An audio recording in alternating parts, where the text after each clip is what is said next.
সংগ্রামী উপস্থিতি, অনেকে ভালো আওয়ামী লীগের কথা বলে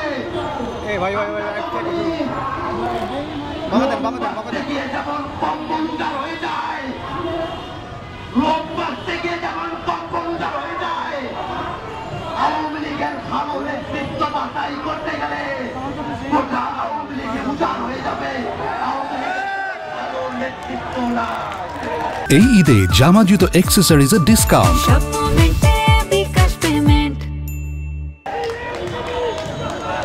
যে আওয়ামী লীগ এখনো পর্যন্ত বাংলাদেশে যে গণহত্যাগুলো চালিয়েছে, পিলখানা হত্যাকাণ্ড, 13 সালের হত্যাকাণ্ড, সাবনার হত্যাকাণ্ড, মোদী বিরোধী আন্দোলনের হত্যাকাণ্ড, 24-এর হত্যাকাণ্ড, কোন হত্যাকাণ্ডের জন্যই যে আওয়ামী লীগ এখন পর্যন্ত দুঃখ প্রকাশ করে নাই, এখনো পর্যন্ত অনুশোচনা প্রকাশ করে নাই, এখনো পর্যন্ত তাদের দায় স্বীকার করে নাই।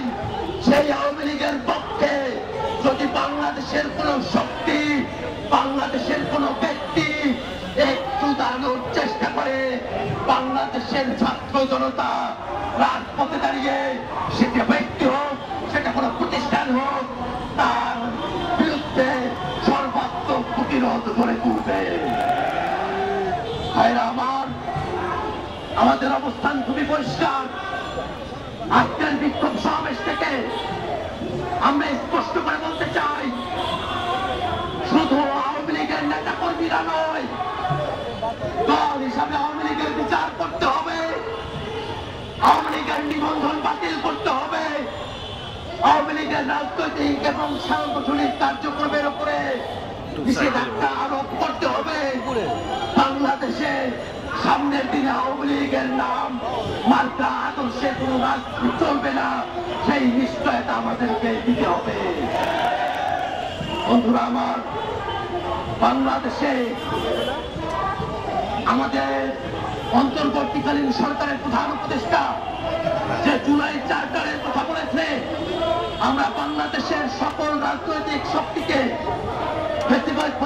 সকল পক্ষকে আমরা আহ্বান জানাই, রাজনৈতিক ভাবে জাতীয় ঐক্যমতের ভিত্তিতে সেই জুলাই চার্টারে আওয়ামী লীগকে নিষিদ্ধ করার কথা উল্লেখ থাকতে হবে।